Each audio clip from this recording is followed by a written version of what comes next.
pasada acerca de Jesús es el camino, vamos a seguir estudiando acerca de esto. Algo que define también la palabra camino es como lo que une el punto de partida, ese trayecto que une tu punto de partida con tu destino. Esto es lo que llamamos nosotros camino. El espacio que une mi punto de partida al lugar al cual yo debo llegar. Nosotros tenemos un destino.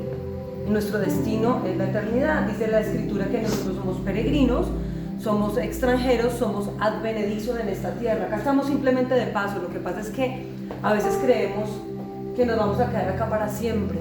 Y la realidad es solo una, y es que nuestro paso por acá está más contado que decirlo. Cada día que pasa y cada año que pasa es un año menos, un día menos en esta tierra. Se supone que es un año más cerca, un día más cerca de la eternidad con Cristo, pero para muchas personas no es así porque están viviendo como si solamente importara el aquí y el ahora. Dentro de la definición de la palabra griega odos, que se traduce camino, odos, también se habla de que, hablábamos la vez pasada, que era como el éxodo, el inicio de un éxodo donde tengo que tener una decisión firme de dejar atrás y arrancar a un avance que es la senda del justo. Pero también odos en el griego habla acerca de, aparte de ser una decisión, habla de que es un viaje acompañado. Y esa definición me encantó, porque habla de que Jesús es el camino y nos habla a nosotros de que estamos transitando en ese camino que es Él, pero la palabra griega odos se traduce también a su vez como un viaje acompañado. Nunca es un viaje en solitario, nunca es un viaje individual, es un viaje acompañado. Es decir, que el Señor nos quería dejar claro a nosotros cuando dijo yo soy el camino. Nos está diciendo a nosotros lo que Él luego ratifica de una manera más explícita, donde dice no los voy a dejar solos, voy a estar con ustedes hasta el fin, hasta el último día, va a estar con nosotros por siempre. Y entonces la palabra odos, camino, implica que no estamos solos. Aunque muchas veces nosotros sintamos que estamos solos, nunca estamos solos, Él siempre está con nosotros. Y cuando hablábamos la vez pasada de la palabra griega hablábamos de que orábamos en el Padre nuestro, que se haga la voluntad de Dios en la tierra como en el cielo, y hablábamos de la palabra en griego, y explicábamos cómo viene a sobreponerse sobre una realidad para transformarla. Eso es lo que traduce la palabra en. Es algo que viene a sobreponerse y a transformar lo que está existiendo. Cuando dice la Escritura, Cristo en nosotros es esperanza de gloria, lo que estamos diciendo es que Él vive dentro de nosotros para transformar todo nuestro interior, para cambiarnos y para a su vez caminar en este tránsito que es demasiado complicado. Por eso nosotros sabemos en el Salmo 23 donde dice que aunque yo ande por el valle de sombra y de muerte, porque en medio del camino va a ocurrir eso. A lo que más le tenía miedo el ejército en la antigüedad justamente era cuando tenían que transitar ¿por dónde? Por los valles. Cuando les tocaba pasar momentos de valle, y aunque el valle es genial porque no les implica un mayor esfuerzo porque van en plano, también era muy riesgoso. O sea, caer en esos momentos de nuestro caminar con Dios, de esos baches de estancamiento, donde tú no sientes presencia de Dios, donde tú no experimentas algo nuevo en su palabra, donde tú no sientes, no es que nos guiemos por sentires, obviamente no, pero sí o sí a través de los sentidos es que tú te comunicas de alguna manera con Él, porque de alguna otra manera también los sentidos son los que se extravían de la fidelidad, también a través de los sentidos lo experimentamos a Él. Cuando tú caes en esos valles, en esos momentos de estancamiento, es algo a lo cual nosotros también tenemos que prestar atención. No puede ser que tú leas un verso de la palabra y que esa palabra, aunque lo hayas leído 1000 veces, no vuelva a ministrarte. Es imposible que eso ocurra porque la palabra de Dios es viva. La palabra de Dios trae vida. De hecho, la palabra es Cristo. Entonces, cada vez que tú tienes contacto con su presencia, con su palabra, tiene que pasar algo diferente. ¿Qué quiere decir eso? Que en medio del camino que tú estás avanzando, tú debes entender, yo no estoy solo. Jesús prometió estar conmigo y odos, la palabra odos es un viaje acompañado. Ahora, camino también es un punto de acceso. En la antigüedad por eso se decía, todos los caminos conducen a Roma, era un dicho que era muy conocido en esa época, en época antigua, en épocas bíblicas. Y en realidad, si tú miras la construcción antigua, sí era así. Había un centro, una plaza central y todos los caminos confluían y llegaban a un mismo punto. Ahora, nosotros cuando decimos Cristo es el camino, es entender y tener claro, no es solamente saber, porque de conocimiento lo podemos conocer, o como logos puedes entender esto, pero vivirlo es algo muy diferente, porque camino es una vía de acceso. Entonces el Señor Jesús dijo, en Mateo 7, 13 al 14, Él dijo, solo puedes entrar en el reino de Dios a través de la puerta angosta. Solo puedes entrar en el reino de Dios a través de la puerta angosta. La carretera al infierno, estoy leyendo la NTV, la carretera al infierno es amplia y la puerta es ancha para los muchos que escogen ese camino. Nos está hablando de que hay más caminos. Cuando Él dice yo soy el camino, nos está hablando de que Él es el camino verdadero, el camino que implica un cambio, de dejar atrás Egipto, un camino que te implica un crecimiento y un avance y una santidad progresiva, un camino que no es de soledad, sino es de compañía y de ayuda en el Señor. Y cuando nos está diciendo esto, nos dice además hay otros caminos. Y dice que el camino, y nos deja claro a nosotros algo, y es que el camino para seguirlo a Él sí es un camino angosto.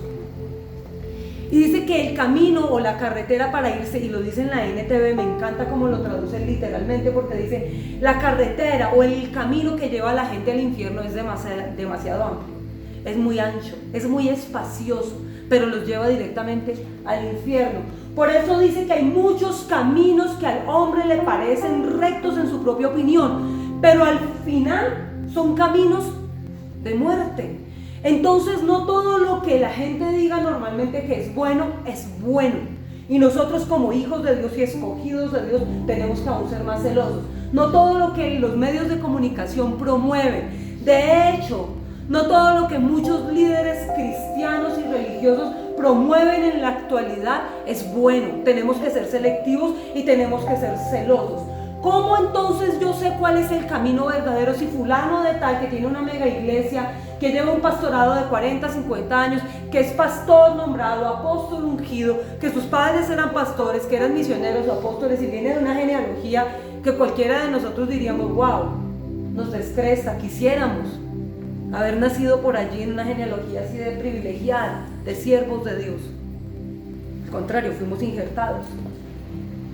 Pero ¿cuántas de las enseñanzas que promueven están de acuerdo a la palabra? ¿Cómo sé entonces yo cuál es el camino si estoy caminando de la manera correcta? Esta mañana, esta madrugada, en mi devocional, el Señor me entregó el Salmo 32 y el Señor decía, yo les voy a enseñar el camino. Y me pareció espectacular, ya que estamos hablando acerca de este tema. Él decía, yo los voy a instruir y les voy a enseñar el camino. Y yo le decía, Señor, ¿cómo es el camino? O cómo una persona puede estar certera o tiene la certeza de que está caminando bien y que es el camino. Uno, que ese camino en el que tú estás andando es el real cuando eso afirma en ti lo que es palabra de Dios, como el filtro que te lleva a ti a crecer. ¿Cómo sabes tú que una relación es correcta? Porque esa relación a ti te lleva a crecer. No es solamente lo que te aporte, sino lo que tú das en medio de la relación. Miren, ¿por qué lo digo así? Para no enredar la cosa. Porque muchas veces la gente espera o está pendiente de lo bueno que le genera algo, un empleo, una empresa, una relación, de todo lo que recibe. Pero no se pone en equilibrio a mirar cuánto de ese trabajo, de esa empresa o de esa relación también le está drenando. Porque no es solamente lo que te da, sino lo que te resta. ¿Cómo yo sé que estoy caminando en el camino que es Cristo? Cuando no hablo en términos de bendiciones humanistas, no en esos términos, ustedes saben que esa no tiene que ver con teología, no es una enseñanza acertada ni es correcta. Hablo en términos de Biblia. ¿Cómo sé yo que estoy caminando en el camino correcto? Cuando se afirma en mí y crece en mí todo lo que es fundamento bíblico. Esa es la forma de sopesarlo. ¿Cómo me doy cuenta que algo es bendición de Dios? Porque la bendición de Jehová enriquece y no añades tristeza con ella. ¿Cómo sé yo entonces cuando estoy caminando mal? Pues cuando justamente todo es congoja, y en vez de esa relación o de ese camino, acercarme a lo que es principio bíblico, a lo que es palabra de Dios, fundamento de Dios, doctrina de Dios, crecimiento en santidad, crecimiento en espiritualidad, crecimiento en servicio, cuando es lo contrario, cuando me saca del servicio, de la adoración, cuando en vez de hacer crecer en mí los valores y los fundamentos, los hace es menguar. Y hay gente que se acerca a ti y vienes a menguarte, ¿o no? Hay gente que tú terminas de hablar con una persona o de compartir con una persona y cuando tú miras, tú dices, esta persona que me aportó. Y no es que seamos interesados ni convenientes, no se trata de eso. Se trata de ser gente objetiva, porque nosotros tenemos que ser selectivos. No todo lo que parece ser bueno es bueno, no todo lo que brilla es oro, no toda relación que viene a tu vida y te hace pasar bien un momento, te hace sentir bien, necesariamente es de bendición. Hay que mirar las cosas y ser muy justos, porque un atributo de Dios comunicable a nosotros es la justicia, y yo tengo que equilibrar siempre. Bueno, ok, ¿qué estoy recibiendo en medio de esta situación? Porque si tú para recibir un momento, porque así es Satanás, él te da placer, es una relación demasiado desequilibrada, él te puede dar placer momentáneo, pero a cambio te está robando tu santidad, tu paz, tu gozo, tu estabilidad en tus relaciones, tu salud, tus finanzas. Entonces tú dices, no, esto no puede ser bueno. ¿Por qué? Porque eso me está drenando, porque esto me está alejando de Dios. Entonces la mejor forma para yo darme cuenta que estoy caminando en el camino correcto, que estoy andando en Cristo Jesús, que es el camino, mi camino con compañía, ese camino de progreso y de avance en la vida cristiana, me doy cuenta es justamente por ese crecimiento espiritual. Ahora, hay paz en mi corazón y también Dios empieza a poner paz en el corazón de las personas que me rodean. A veces se pierde la paz, tú mismo la puedes perder, hay cosas que le quitan a uno la paz. Y aquel que tiene comunión con el Espíritu Santo sabe de qué habla, de qué estamos hablando. Se empieza a perder la paz. Pierdes la paz porque viste algo que no debías ver, ya sea en un programa, porque en una escena o en la calle, o compartiste algo o escuchaste algo que no, y se empieza a perder la paz. Cuando algo a ti te robe la paz, ten cuidado, porque probablemente estás yendo por el camino equivocado. Entonces, porque un fruto, parte del fruto del Espíritu Santo, del amor, es la paz. Entonces debemos entender. Entonces el Señor decía claramente, ancho es el camino y espacioso es el camino que conduce a la gente al infierno. Ancho es demasiado fácil de encontrar, es tan amplio que tú prendes el televisor y lo que tú encuentras allí es algo que te conecta directamente con el infierno. Progresismo, inclusión forzada, te la meten por todos lados y te la meten a fuerza, a juro, te la meten por todos lados. ¿Para qué? Para que esos fundamentos que tú has puesto, sobre los cuales tú edificas tu vida, se vayan debilitando, se vayan estremeciendo. Miren, hay cimientos fuertes, de verdad. Y decían por ahí, una roca puede ser muy fuerte, pero una gotera continua sobre una roca la rompe. Es increíble, pero una roca, ¿qué puede hacer una gotica de agua a una roca grande, gigantesca y fuerte? ¿Qué le puede hacer? Cualquiera diría, es una pelea injusta. No, el agua no va a dañar jamás a la roca.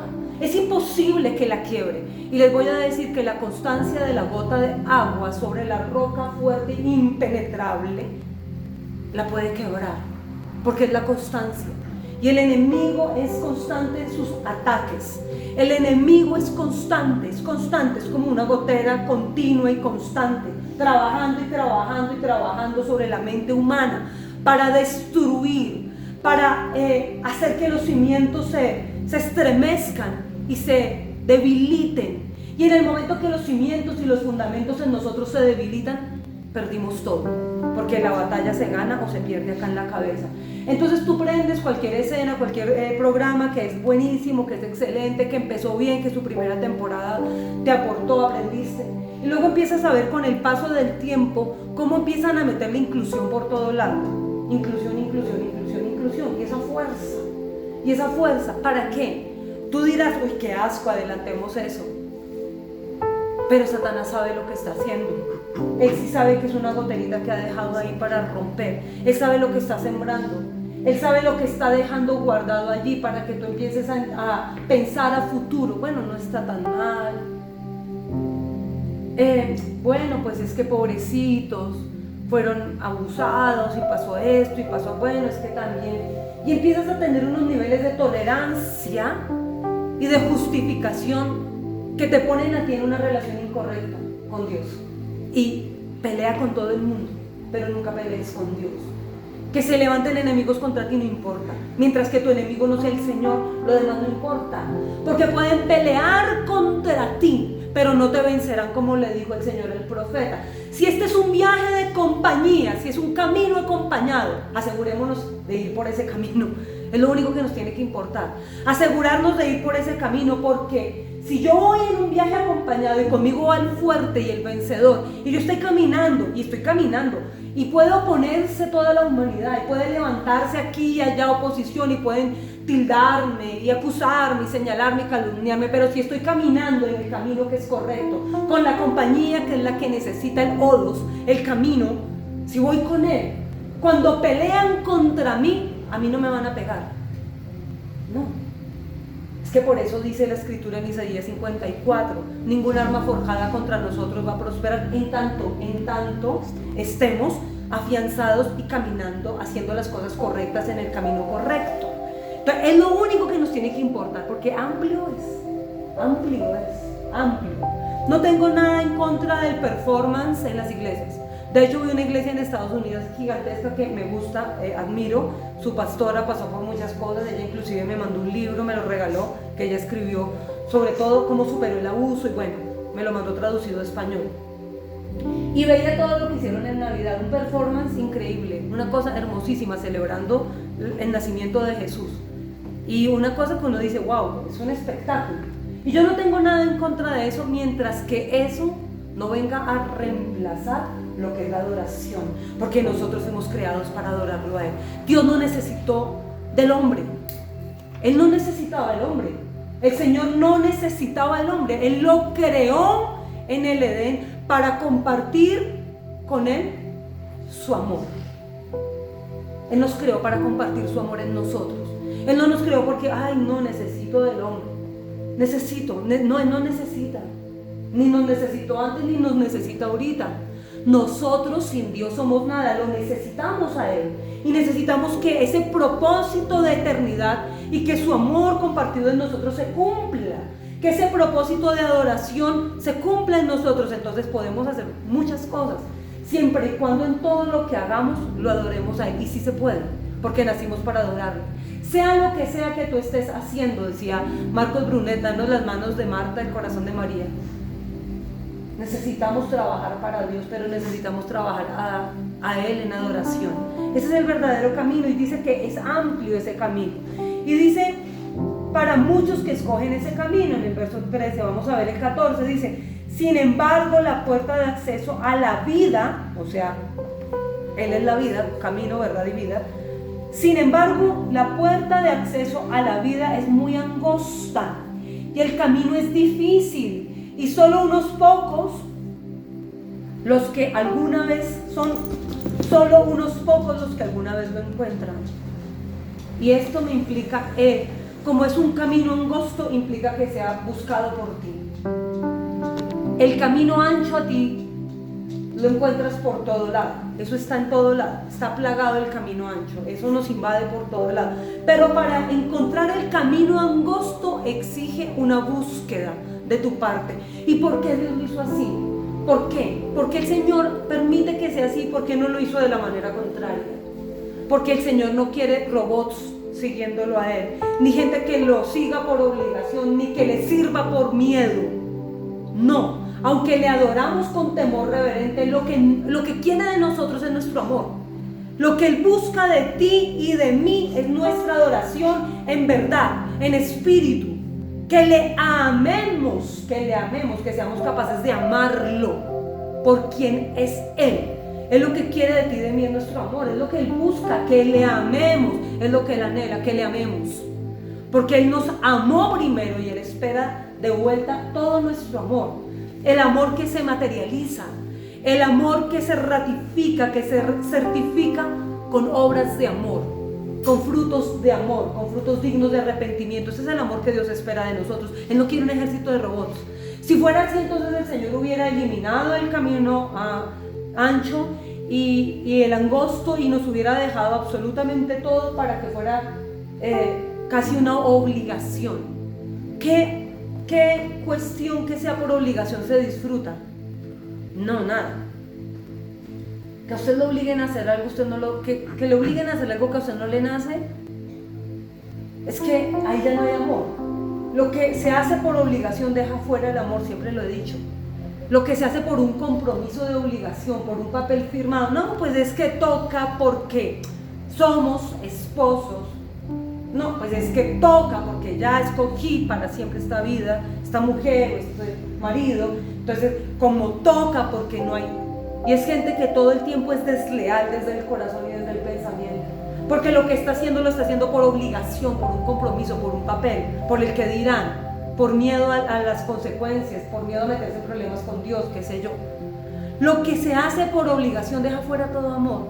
Y tú y yo no lo buscamos a Él por obligación. Si a ti te traen obligado a la iglesia, si tú lees la Biblia por obligación, entonces no es amor. Y lo que Dios quiere de ti es que tú lo ames, porque Él te ama. Te ha amado apasionadamente, lo demostró en la cruz, lo demuestra todos los días. Él lo que quiere de nosotros es que lo amemos, que lo busquemos. Y entonces es pequeño el camino y debemos buscarlo. No se encuentra fácil, se necesita un avance, se necesita un esfuerzo, se necesita un trabajo. Y el Señor Jesús dijo, me encanta la sinceridad, me encanta la honestidad, porque el Señor dice, y es difícil. ¿Y quién dijo que esto fuera fácil? Pero es que lo que es difícil es lo que más valoramos nosotros. Cuando una persona no conoce el precio que hay en algo, no lo valora. No sabe el valor que tienen las cosas, no las cuida, no las valora, no las administra. Pero cuando una persona ya conoce el precio y entiende el precio y conoce el precio, empieza a valorar lo que tiene precio. Entonces para esto se hace necesario conocer el camino estrecho, se hace necesario conocer la cruz, enamorarnos de ese sacrificio que le costó toda su sangre, que le costó a él lágrimas, dolor y sufrimiento. Se hace necesario que conozcamos ese precio que hay detrás de nuestra salvación, porque Él se hizo maldito en ese madero, se hizo maldición por nosotros, llevó el oprobio de todas las generaciones y el pecado de todo el mundo lo cargó Él, siendo santo, siendo puro, nunca pecó con su pensamiento ni con su corazón, no pecó.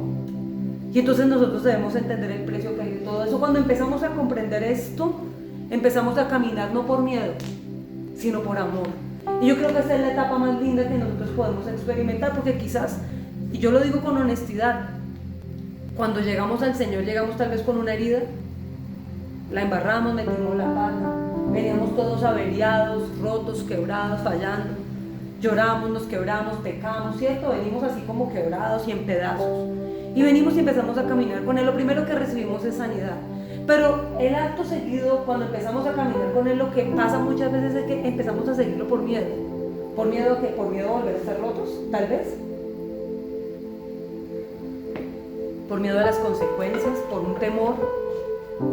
Pero cuando superamos esa etapa de que lo seguimos porque nuestras heridas se sanen, cuando superamos la etapa de seguirlo por miedo, a no volver a repetir la misma historia de dolor, y nos enamoramos de Él y empezamos a caminar en amor, esto se hace diferente. La vida cristiana se hace totalmente diferente. Y se los digo yo que pasé ya por todo eso. Les digo que caminar con Él por amor es totalmente diferente.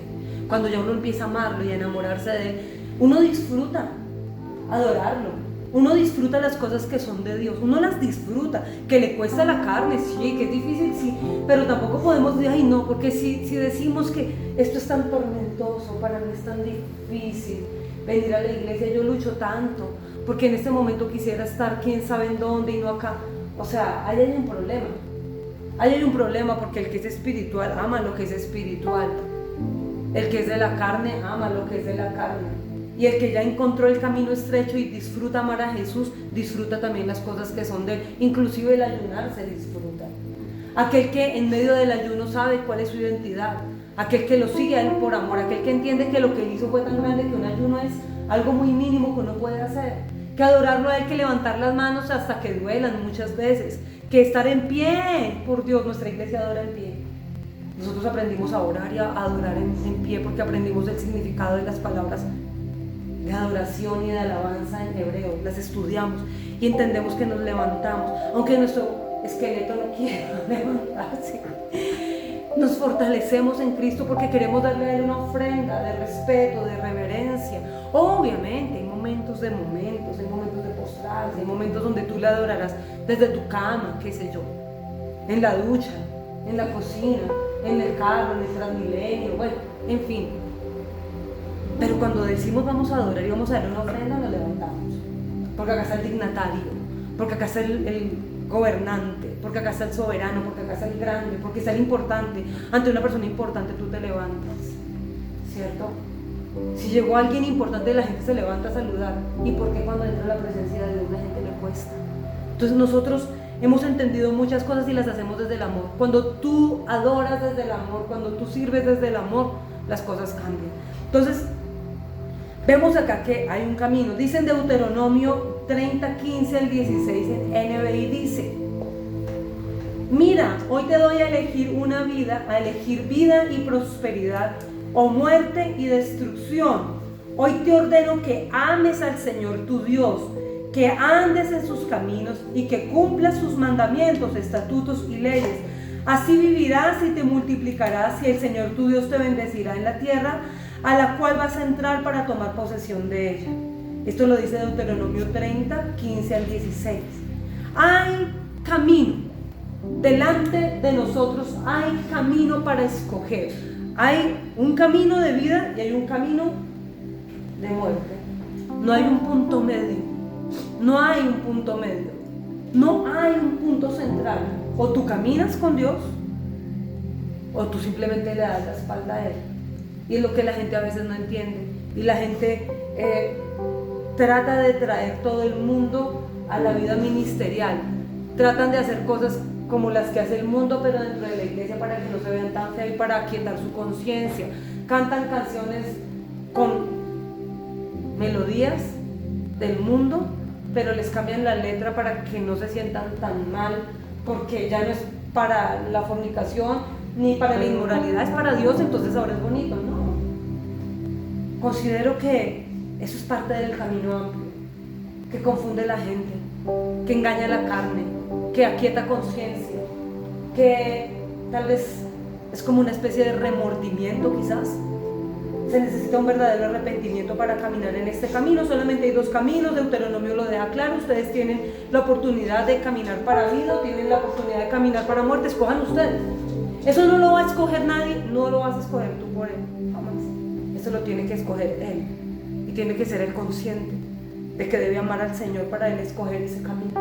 Quisiera uno escoger por los seres que uno ama, quisiera uno escoger, Dios mío, porque ya los que ya escogimos entendemos, pero hay un punto sí o sí de escogencia, y por lo menos en estos casos es normalmente la mayoría de edad, ¿no? Cuando ya la persona decide escoger. Entonces acá nosotros vemos, hay solamente dos caminos. En Jeremías 21:8 dice: y a este pueblo adviértele que así dice el Señor: pongo delante de ustedes el camino de la vida y el camino de la muerte. Solamente hay dos. Nosotros decidimos escoger cuál es el camino. Dentro de este camino hay muchas cosas. Y como lo hablábamos la semana pasada, se necesita determinación para caminar acá. Miren lo que dice esta historia en en Lucas. Vamos a leer, hay tantas. Vamos a leer hoy una en Lucas 24:13. Vamos a leer solamente algunos versículos. Voy a estar en la NTV. Dice: ese mismo día, dos de los seguidores de Jesús iban camino al pueblo de Emaús, a unos 11 kilómetros de Jerusalén. Al ir caminando hablaban cerca de las cosas que habían sucedido. Mientras conversaban y hablaban, de pronto Jesús mismo se apareció y comenzó a caminar con ellos. Acá está hablando algo que debemos mirar nosotros, y es de un camino. El Señor les dijo a ellos: mientras viene la promesa, ustedes tienen que quedarse juntos todos. ¿Dónde? Tenían un mandato y les dijo que se quedaran juntos en Jerusalén. Dice que ellos salieron de Jerusalén y decidieron caminar 11 kilómetros lejos de Jerusalén.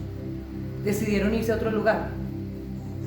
Y en este momento, en este camino que ellos decidieron tomar, que no era el camino, iban hablando de todo lo que había pasado, y hay una esperanza siempre, porque siempre hay una oportunidad. Mientras haya vida, hay esperanza. Como nos enseñó el profesor de teología cuando estábamos más jóvenes, y él nos abría la puerta del salón, del aula de clase, y nos decía: estamos en la dispensación de la gracia. Y el hombre nos mostraba la puerta abierta y decía: mientras haya vida, hay esperanza, porque estamos en la dispensación de la gracia, la última, antes de la próxima. Y mientras hay vida, hay la oportunidad de redireccionar. Cuando tú arrancas con el Waze, él te marca una ruta y te da el mejor tiempo y las mejores vías, ¿no? Se supone.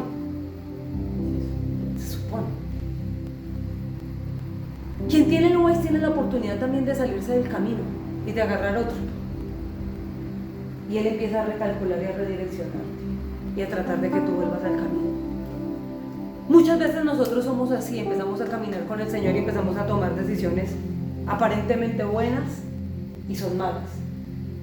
Malas de plano, que si se ven malas desde el comienzo, eso no pintaba bien por ningún lado, ese negocio, esa relación, esa amistad, esa decisión, por ningún lado pintaba bien. Sin embargo, de tercos metimos la trompa donde teníamos que meternos. Hay otras que nos lograron engañar y parecían buenas, pero finalmente eran malas. Como fuera, siempre hay la oportunidad de recalcular y redireccionar. Y el Señor acá nos muestra su misericordia. Mientras hay vida, tenemos la oportunidad siempre de volver a este camino. Y entonces estos tipos van hablando entre ellos y hablando de todo, y Jesús viene al camino. Y es que hay una noticia buena para nosotros siempre, mientras tengamos la oportunidad de buscarlo a Él. Como decía el salmo que leí esta mañana, hay que buscarlo a Él mientras se puede hallar. Dice que mientras ellos conversaban y hablaban, de pronto Jesús mismo se les apareció y empezó a caminar con ellos. Dice, Él les preguntó: ¿de qué vienen discutiendo tan profundamente por el camino? Se detuvieron de golpe con sus rostros cargados de tristeza. Y ahora, acá nos detenemos a mirar algo. El hecho de estar avanzando en algo, el hecho de que tú creas que estás avanzando en algo, no implica necesariamente que estás creciendo y avanzando. El hecho de que tú estés ocupado en algo no quiere decir que tú estás avanzando en ese algo. Ojo, porque finalmente lo que vemos acá es gente que está caminando en amargura, gente que está avanzando pero en tristeza, gente que está avanzando pero en decepción. Entonces eso no es un avance y ese no es el camino. Finalmente sí estaban caminando, pero estaban fuera del camino, que era el camino correcto. Entonces Jesús les habla y les dice, entonces uno de ellos, en el verso 18 dice, llamado Cleofas, contestó: tú debes ser la única persona en Jerusalén que no oyó acerca de las cosas que han sucedido allí en los últimos días. Esto dice algo: todavía están cerca de Jerusalén, han tomado la decisión de alejarse, pero todavía tienen algo de sensibilidad con respecto a lo de Jerusalén. Y dice, ¿qué cosas?, preguntó Jesús. Las cosas que le sucedieron a Jesús, el hombre de Nazaret, le dijeron. Era un profeta que hizo milagros poderosos y también era un gran maestro a los ojos de Dios y de todo el pueblo. Sin embargo, los principales de los sacerdotes y los líderes religiosos lo entregaron para que fuera condenado a muerte y lo crucificaron. Nosotros teníamos la esperanza de que fuera el Mesías que había venido para rescatar a Israel. Todo esto sucedió hace 3 días. Estaban a punto de ver el milagro, pero estaban fallando en el último momento. Miren, en este momento es tanta la decepción en la que ellos están caminando que sus ojos están completamente oscurecidos. Hay un velo. Por eso la obra del Espíritu Santo es la revelación. Él te revela a ti qué sí es para ti y qué no es para ti. Qué negocio sí te conviene y qué negocio no te conviene. ¿Qué puerta es de bendición y qué puerta definitivamente, aunque esté abierta de par en par, no es de bendición? ¿Qué oportunidades son para tu vida y qué oportunidades no son? Porque aunque parezca muy bueno, puede que no sea lo tuyo en tu momento. Entonces, fíjense que ellos están acá y van completamente decepcionados y tienen ya, a causa de la situación complicada, ya les cambió la percepción de Cristo. Dice, teníamos, tiempo pasado, la esperanza de que el tipo era el que nos iba a liberar, que iba a salvar a Israel, y teníamos la esperanza, porque aparte tenían una esperanza incorrecta, no en la salvación ni en la eternidad, sino en que un problema de acá y una necesidad de acá se solucionara de manera inmediata. Ellos creían o querían y pensaban que el Mesías iba a ser David, el segundo David para Israel, que iba a ser grande la nación. Y fíjense que no es lo que él quería. Por eso les digo, nuestra esperanza no está puesta en ningún político ni en ningún hombre. Nuestra esperanza es Cristo, es la esperanza de gloria. No es un político el que va definitivamente, sí, compone muchas cosas, pero sí, se puede componer todo en el país, pero si nosotros estamos mal con Dios, pues igual no tenemos nada.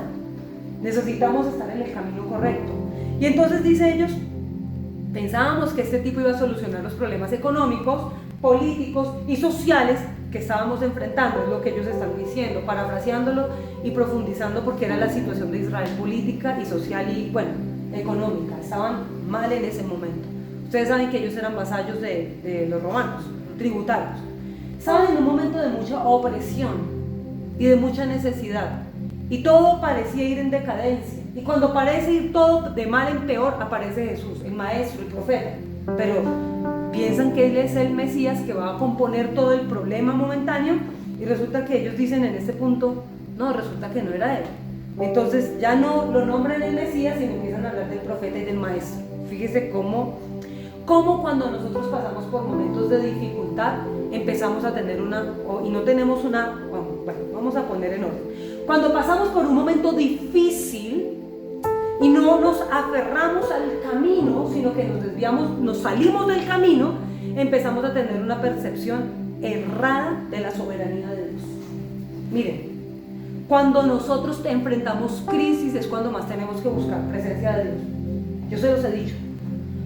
Cuando más somos golpeados es cuando más tenemos que venir a adorar a Dios en comunidad, porque hay una unción que es congregacional, eso es inevitable. Cuando más somos golpeados y bombardeados en nuestra mente y en nuestras emociones, en nuestra salud, en nuestras finanzas, en lo que sea, que el enemigo lance algún dardo, es cuando más tenemos que edificar nuestro lugar secreto con Dios. Más Biblia tenemos que comer, más adoración, más de Dios, más de Él. ¿Por qué? Porque es en esos momentos de crisis y de impacto, de situación complicada, cuando fácilmente nos podemos salir del camino. Y en esos momentos es cuando la confusión toma forma para que usted empiece a creer que Dios no es soberano. Es lo que ellos están diciendo. Pensábamos que era el Mesías, y decir Mesías para un judío no era cualquier cosa. Para usted y para mí ahorita decir Mesías, no, eso ya lo entendemos de una manera diferente. Para ellos el Mesías en ese momento era todo. Era la esperanza de gloria, era la esperanza que ellos había sido prometida desde Moisés y los profetas. O sea, era la solución a todo. Para ellos el Mesías era todo. Y ellos dicen, supuestamente era Él, pero no era Él. Fíjese cómo es el enemigo. Porque en los momentos de crisis Satanás busca sacarte del camino, y lo logró con ellos. Sacarte de Jerusalén. Y en ese momento de confusión la gente empieza a caminar, sí caminan, incluso están hablando con Jesús sin entender que Él es Jesús. Y la gente, ojo con esto, yo oro desde mi casa, yo leo la Biblia, finalmente Dios es omnipresente, me lo dijo una jovencita aquí hace algún tiempo, yo oro todos los días, y yo leo la Biblia todos los días. Mentiras. La Biblia del Instagram, la Biblia del Facebook, la Biblia del TikTok, mentiras. Es mentiras, porque la iglesia fue establecida por Dios. Ni usted ni yo podemos cambiar eso.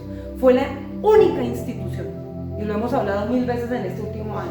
Es la única que Él estableció, legal. Entonces, si tú adoras allá y allá, sí, es cierto, lo hacemos, pero hay una unción que es congregacional, y eso es innegable. La iglesia guarda. Es cuando más tenemos que buscar estar así, unidos, cuando más. Entonces resulta y pasa que ellos se han salido del camino, se están alejando de Jerusalén, el lugar donde se tienen que quedar para ver el cumplimiento de la promesa. Es allí donde se va a sacar el cumplimiento de la promesa, y ellos se están alejando del lugar donde se cumple la promesa. ¿Por qué? Porque vieron todo desolado. ¿Cuánta gente es así? Y perdón que lo diga, voy a decirlo, son como las ratas cuando un barco se está incendiando. Son los primeros en abandonar el barco, son los primeros en botarse. ¿Se acuerdan ayer Titanic?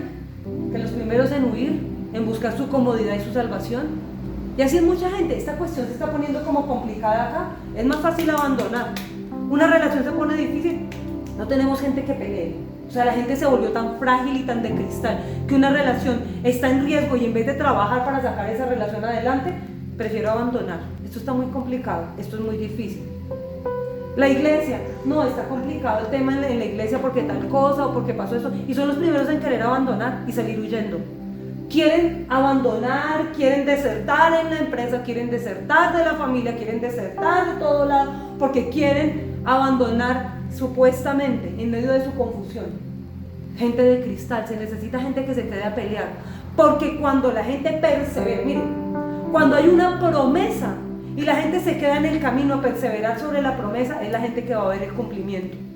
Fuera del camino no se ve. El que abandonó no va a poder ver, lo va a ver de lejos, pero no va a comer, como le pasó al tipo en la época del profeta, ¿se acuerdan? Ni que Dios abriera los cielos, bueno, usted va a ver, pero no va a comer.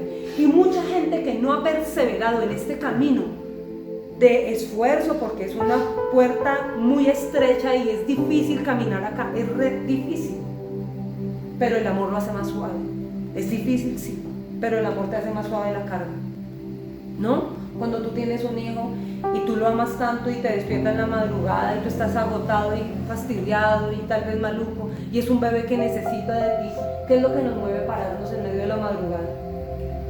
¿Es difícil? Sí, pero el amor vence todo. El amor es la fuerza más poderosa que existe, es el amor. Dios es amor. El amor te levanta a ti con los dolores tal vez de los puntos de una cesárea, de los puntos de un parto natural. Te hace levantar en medio del dolor a sustentar, a sostener, a cuidar, a proteger a un bebé que está necesitando. Bueno, usted ya no es un bebé, es un hombre, pero bueno, es el ejemplo. Es el amor lo que nos mueve. El amor hace más suave las cosas. Si tú amas al Señor, este camino estrecho va a ser más suave para ti, aunque es difícil, es más llevadero, es más suave, sí se los garantizo que es más suave. Entonces acá nosotros vemos cómo ellos se están alejando del lugar del cumplimiento y en medio de su confusión empiezan a percibir a Dios de una manera muy diferente. Y es ahí donde nosotros tenemos que cuidarnos, porque el Señor nos mandó a estar en unidad en medio de este camino. Es unos a otros que nos guardamos, es unos a otros que perseveramos y es estando unánimes que nosotros vamos a ver. Entonces dice más adelante, dice en el verso 22, no obstante, algunas mujeres de nuestro grupo de seguidores fueron a su tumba esta mañana temprano y regresaron con noticias increíbles. Dijeron que el cuerpo había desaparecido y que habían visto a ángeles, quienes les dijeron que Jesús está vivo. Algunos de nuestros hombres corrieron para averiguarlo y efectivamente el cuerpo no estaba tal como las mujeres habían dicho. Entonces Jesús les dijo, qué necios son. ¿Les cuesta tanto creer todo lo que los profetas escribieron en las Escrituras? ¿Acaso no profetizaron claramente que el Mesías tendría que sufrir todas esas cosas antes de entrar en su gloria? Entonces Jesús los guió por los escritos de Moisés y de todos los profetas, explicándole lo que las Escrituras decían acerca de él mismo. Para entonces ya estaban cerca de Emaús y del final del viaje. Jesús hizo como que iba a seguir adelante, pero ellos le suplicaron, quédate con nosotros esta noche, ya que se está haciendo tarde. Entonces los acompañó a la casa. Al sentarse a comer, tomó el pan y lo bendijo. Luego lo partió y se lo dio a ellos. De pronto, se les abrieron los ojos y lo reconocieron. Y en ese instante Jesús desapareció. Miren acá. Esta historia es increíble. Es una historia, no es una parábola. Esto pasó en la vida real. Esto ocurrió. Fíjense ustedes que ya se esparció la noticia de la resurrección. Dice, y me impacta porque lo primero que dice, fueron unas mujeres. Y luego dice, y fueron los hombres a verificar. Porque miren, todo dicho emitido por una mujer no tenía validez en la antigüedad. Todo lo que una mujer decía tenía que ser sopesado por 2 o 3 testigos que ratificaran que la mujer estaba diciendo la verdad. Por eso en los libros apócrifos se narra una historia acerca de una mujer que iba a ser asesinada vilmente y tenían que ser los testigos los que tenían que hablar. Miren, dice, fueron las mujeres. El Señor Jesús, en su soberanía, su misericordia y gracia, quiso restaurar el liderazgo en la mujer. quiso restaurar la posición de la mujer. Por eso permitió que fuera una mujer, y la mujer que había tenido una dudosa reputación y un pasado bien oscuro, la primera que lo vio fue la mujer de la cual se habla todo lo que se habla. Una mujer que tiene un pasado demasiado oscuro. Una mujer que había sido sanada, liberada y restaurada. Fue una mujer. Y por eso yo te digo, fue una mujer. Y Señor, que ustedes son necios. ¿Usted sabe qué es la palabra necio? Le está diciendo a ustedes, de verdad lo que les está diciendo entre líneas, ustedes han menospreciado la palabra. Por eso empieza a explicarles todo, pero han menospreciado lo que una mujer, la boca de una mujer, lo que una mujer. Por eso el Señor a través de una mujer. Por eso que dice Nicolás, si una mujer no habla, las piedras lo van a hacer, porque es que muchos hombres no quieren hablar ni predicar. Por eso muchas mujeres se han tenido que levantar a ejercer el liderazgo, que los varones han menospreciado, que han dejado tirado, que han votado los varones. Muchos varones lo han hecho y prefieren dar un paso y hacerse a un lado o irse al mundo o hacer mil cosas. Y veo muchas mujeres que están tomando el liderazgo. Y gracias a Dios por esa escritura que permitió que fuera una mujer la primera, y una mujer como ella, la primera en ver la resurrección del cuerpo de Cristo, verlo a Él resucitado, ver que es real, porque es a través de ese escrito que nosotros podemos entender que el liderazgo en la mujer se restaura. Es la primera que tiene que ir a hablar las buenas nuevas, es la primera predicadora, es la primera profeta, es la primera. Y a los machistas y patriarcas machistas de la iglesia cristiana evangélica les molesta esto, les molesta que una mujer se pare a predicar. Y les tiene que seguir doliendo tal vez, pero fue una mujer la primera en levantarse para ir a declarar que nuestro Señor resucitó, que la tumba quedaba vacía y que Él había vencido la muerte. Fue una mujer. Acá está el liderazgo de la mujer, y el Señor les dice, ustedes son necios. Porque y luego fueron los hombres también a ver, tuvieron que ir los hombres a mirar, pero tampoco creían. Y el Señor empieza a hablar en medio de ellos todo lo que la promesa de Dios había establecido para los que caminan en el camino. Y les dice lo que les está diciendo, hermanos, ustedes tienen que volver al camino. Y dice que de pronto a ellos se les abrieron los ojos y lo reconocieron. Y en ese instante Jesús ha desaparecido. Entonces se dijeron el uno al otro, ¿no ardía nuestro corazón cuando nos hablaba en el camino y nos explicaba las escrituras? ¿No ardía nuestro corazón? Y hay que entender que aún en medio de la necedad de muchos pródigos, el Señor extiende su misericordia para que su corazón arda nuevamente y ellos vuelvan al camino. Esta es una palabra de esperanza. Por eso dice el Salmo, seremos como los que sueñan. Dice que cuando Jehová hiciere volver la cautividad, seremos. Nuestra boca se llenará de risa, nuestros labios de alabanza. ¿Por qué? La gente va a decir, grandes cosas ha hecho Jehová con ellos. ¿Por qué? Porque el Señor, aún en medio de los rebeldes que se han alejado del camino, va a hacer arder su corazón para que ellos retornen y vuelvan al camino de verdad. Y fue lo que hizo con ellos. Fue lo que hizo el Señor con ellos, porque miren, sí o sí, aunque muchos digan lo contrario, acá hay rebeldía, acá hay desobediencia y hay rebeldía. Cuando el Señor te dice, quédate acá, espera acá el cumplimiento de la promesa, se pasó el tiempo, dice, pasaron 3 días y como que no pasó nada, hasta luego. Hay gente que no tiene nada de paciencia. Y estamos en el 3er día, porque no se quedan a esperar hasta que cumpla el Señor la promesa, hasta que se acabe el día y se cumpla la promesa. ¿Quién perseveró? Por eso Abraham es tan grande entre los grandes. Un tipo al cual abrió los cuerpos de los animales para hacer el contrato, el sacrificio, pactó con Dios y los chulos vinieron a comerse el sacrificio. Y el tipo, aunque se burlaban de él, lo menospreciaban, lo rechazaban, el tipo empezó a espantar las aves, esos dardos del maligno, esos dardos de Satanás. Él empezó a espantar esos dardos, que es lo que usted y yo tenemos que hacer cuando los dardos vienen. Las aves de carroña vienen para robar la promesa, para robar el cumplimiento, para robar la fe. Cuando vienen a atacar eso, usted tiene que pararse con autoridad y él como un loco, porque tenemos que ser un poquito locos para creerle a Dios, tenemos que ser locos. Y él se para y empieza a espantar y a pelear con los chulos. Yo creo que la gente diría, no, ahora sí el viejo, ahora se le acabó de correr la teja. Se le acabó de correr la teja, está peleando con los chulos. Y el tipo se paró a pelear con los chulos y empezó a espantarlos. Y a usted y a mí nos toca ser como Abraham y espantar los chulos y espantar los dardos de Satanás cuando él los mande para atacar nuestra fe y a bombardearnos. Miren, Es rebeldía, porque no han pasado los 3 días por completo y los tipos están yendo de Jerusalén. Es desobediencia. Sin embargo, ahí Dios en su misericordia, viene a mostrar una oportunidad de gracia y de esperanza para aquel que se ha apartado. Es lo que Dios nos dice a nosotros hoy. Volvamos al camino, que nuestro corazón pueda volver a arder. Necesitamos que este corazón arda nuevamente por la palabra de Dios, y que ese velo que les fue quitado a ellos nos se ha quitado a nosotros. Necesitamos que el velo sea quitado. 2026 viene. Necesitamos entrar con toda para este año. O sea, entramos con toda la fe para este año. Ay, por fin se acaba el 2025. Ay, es que no, ya, por fin esto. Como que no, esperen un momento. Entramos al 2026 y entramos es con toda, a pelearla, a espantar los chulos que se han querido venir a robar la bendición de Dios. Entramos es con toda el 2026. Acá hay gente pasiva, hay gente como que victimista, hay gente deprimida. No, acá vamos a entrar es con toda.